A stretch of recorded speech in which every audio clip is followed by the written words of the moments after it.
Hi friends అందరికీ welcome to my channel. I'm నిత్య.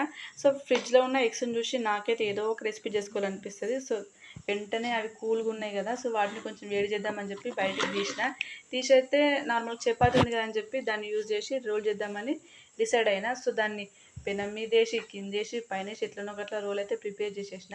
లాస్ట్గా మీరైతే ఇట్లా వంట చేసేటప్పుడు చేతులు కాల్చుకునే అలవాటు ఎంతమందికి ఉంది? నాకైతే రోజు అదే పని అనమాట. సో రోల్ అయితే స్టైల్గా చేద్దాం అనుకున్నా, కాకపోతే నా వల్ల కాలేదు. మళ్ళీ న్యూస్ పేపర్ యూజ్ చేసి రోల్ అయితే వేసేసిన. ఇట్లా ఒకట్లా కంప్లీట్ చేయాలి కదా తినడం కోసము. తర్వాత ఈ రోల్ టేస్ట్ చేసి ఎట్లుందంటే ఏదో ఉప్పు కారం వేసుకొని తిన్నట్టే ఉంది, అంత టేస్ట్ అయితే ఏం లేదు. కానీ చేసుకుని నేను కదా ఎట్లున్నా సరే తినేసేయాలి. సో రోల్ చేసినా కదని మా పాపకి ఇచ్చిన. సరే ఏం చేస్తుందని చూద్దామని చెప్పి చూస్తే ఫుల్ మేకప్ వేసుకొని కూర్చుంది. ఎవర్రా ఇదంతా చేసింది అని అడిగితే ఏమో మమ్మీ అంటుంది. తన భాష అర్థం చేసుకోవడానికి నాకు అర్ధగంట పడుతుంది. సో తినమనిస్తే కాలుతుంది మమ్మీ అని నాకే ఇచ్చేసింది. సో చూసిరు కదా, బయట ఉన్నవి ఇంట్లో, సోఫా మీద ఉండాల్సినవి కింద, కిచెన్లో ఉండాల్సినవి హాల్లో.